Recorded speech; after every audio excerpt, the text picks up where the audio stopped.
Hello, नमस्कार, सत श्री अकाल, अस्सलाम वालेकुम। कैसे हैं जनाब? साथियों, 24 घंटे के जो अपडेट हैं वो आप लोगों के लिए लाया हूं, जिसमें एक बहुत चौंका देने वाला है। वो ये साथियों कि 6 दिसंबर का बदला लेना था और 6 दिसंबर को दिल्ली में 6 अलग-अलग जगह ब्लास्ट करना था। इससे पहले जो इनसाइट्स बता रही थी वो ये बता रही थी कि दीपावली पर भी एक इसी तरह का आतंकी हमला करने के इरादे थे और अयोध्या और काशी में भी थे। इस मुद्दे को यानी दीपावली को और अयोध्या काशी के टेरर अटैक्स को मैंने कल अपने वीडियो में बड़ी सरसरी तौर पर कवर किया था। मैंने इस पे कोई साथियों डेडिकेटेड वीडियो नहीं बनाया था बिकॉज आई वांटेड, और मुझे लग रहा था शायद कुछ और इनसाइट आनी चाहिए, और वो ये आ गई है कि ना, इरादा 6 दिसंबर की बदला लेने का था, पहला। दूसरा साथियों, कंफर्म हो गया है डीएनए से कि गाड़ी आतंकी डॉक्टर उमर ही चला रहा था। दांत मिले थे इस आतंकी के, उसका मिलान हुआ है आतंकी के परिवार के डीएनए से और 100% मिलान हो गया है। और यह भी चीज कंफर्म हो गई है कि पार्किंग के टाइम पर 3 आदमी गाड़ी में अंदर जा रहे थे, लेकिन ब्लास्ट के वक्त एक ही आदमी था। और जैसा हमारी आपकी बात हुई थी, यानी कंफर्म है कि 2 आतंकी कहीं छुपे हुए हैं। उसके बाद साथियों, एक रेड फोर्ड इको स्पोर्ट भी पकड़ी गई है। अपने गुरुग्राम के पास एक गांव के पास लावारिस खड़ी हुई मिली थी। पुलिस को सूचना मिलती है और इसी में माना जा रहा है कि अमोनियम नाइट्रेट लाया जाता था और इसके तार नूह हरियाणा से जाकर साथियों जुड़ रहे हैं।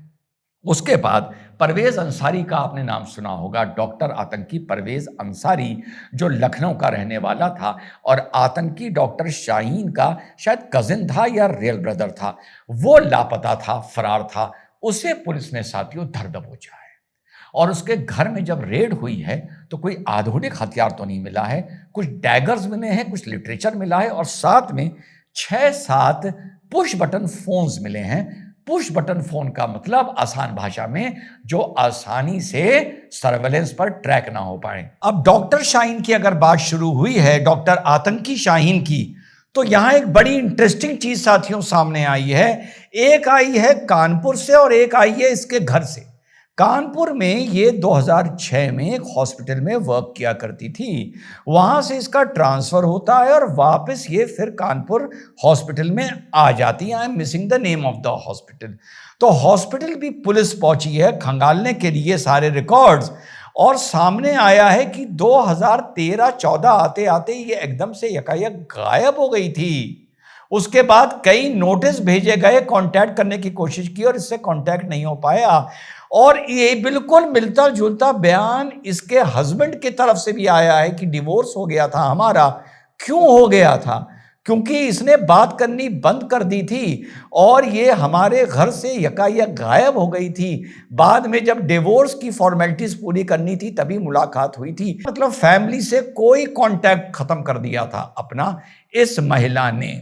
और पूरे कानपुर के रिकॉर्ड्स इसके काम के तब से खंगाले जा रहे हैं। और बड़ी इंटरेस्टिंग बात है, कल का वीडियो था और आज सुबह फ्लैश हुआ कि अल फलाह मेडिकल कॉलेज में एनआईए एटीएस 2019 से सारे रिकॉर्ड खंगाल रही है।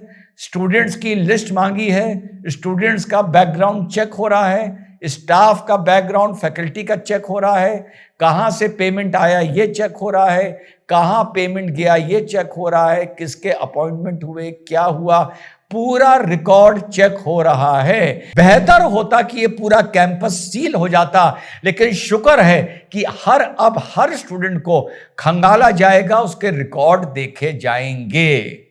अब साथियों 2 मुद्दों पे थोड़ा विस्तार से बात करते हैं। 6 दिसंबर को मैं क्यों मान के चल रहा हूं कि घटना के तार 6 दिसंबर से जुड़ रहे हैं और दीपावली से नहीं जुड़ रहे थे। और दूसरा, जो गवर्नमेंट ने इसको टेरर इंसिडेंट्स बोला है, यहां पर थोड़ा विस्तार से समझाने की कोशिश करूंगा। तो साहब एक साइकी समझिए, ये जो आतंकी होते हैं ना, ये सिंपैथी पे सरवाइव करते हैं। इनको सिंपैथी देने वाले डिबेट्स में भी आते हैं, समाज में भी होते हैं, राजनीति में भी होते हैं और मीडिया और प्रिंट मीडिया में भी होते हैं, देश हो या दुनिया हो। अगर ये अटैक दीपावली के टाइम पर कर देते तो इनके जो पैरोकार हैं, इनके जो वकील हैं, सामाजिक वकील, वो डिफेंसिव पर आ जाते। वो अगर मगर लेकिन किंतु परंतु करके डिफेंड ना कर पाते। नैरेटिव क्या सेट होता देश में और दुनिया में कि त्योहार की खुशी में भंग कर दिया, त्योहार की खुशी में खूनी खेल खेला और एक फेस्टिवल बनाने वाले लोगों के बीच में एक ट्रेजेडी झोंक दी, तो नैरेटिव गलत सेट होता। इन आतंकियों को पता है कि इनके पैरोकार इस समाज में हैं। कल मेरे साथ टीवी डिबेट में थे, सेकंड वीडियो में आपको दिखाऊंगा।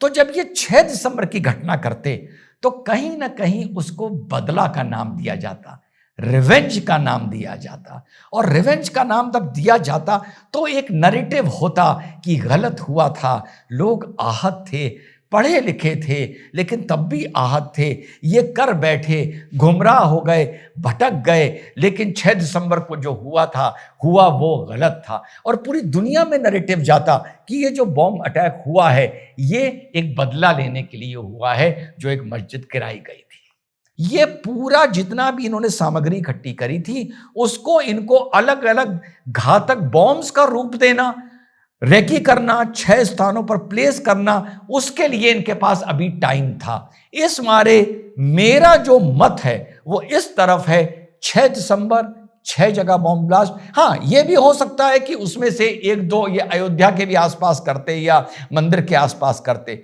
लेकिन तार ये 6 दिसंबर से ज्यादा आसानी से जुड़ रहे हैं बनिस्बत जो बीत गई उस दीपावली से। पहला मेरा टेक।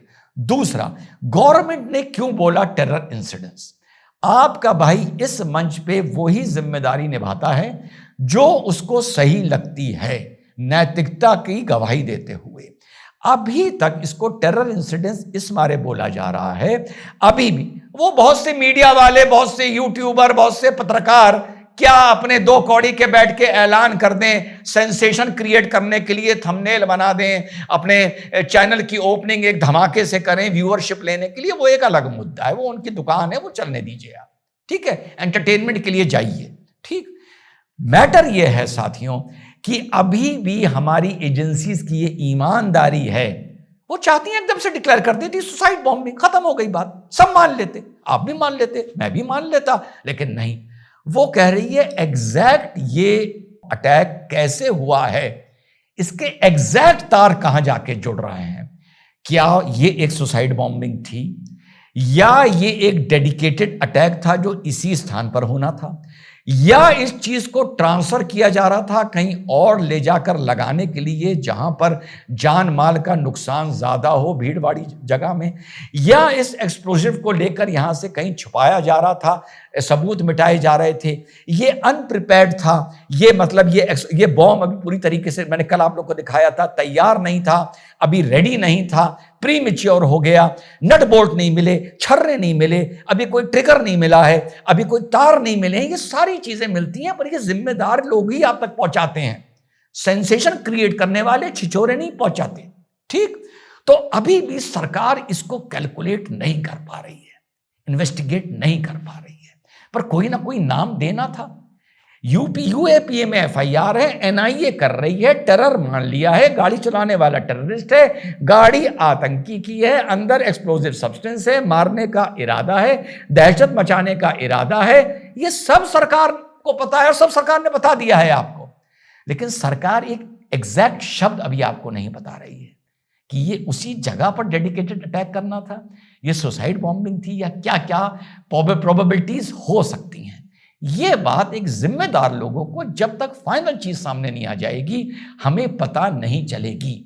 छिछोरों को, मीडिया में यूट्यूबर्स को, ब्रॉडकास्टर्स को, पत्रकारों को पता नहीं कैसे चीजें पता चल जाती हैं। आंतरिक सुरक्षा को लेकर ऐसी अफवाहें फैलाने वालों पर मुकदमे होने चाहिए साथियों। और अगर तुम्हें कुछ बोलना भी है फूटी कौड़ी के, तो ये बोल दो कि मुझे ये लगता है, इतनी ही बचत कर लो।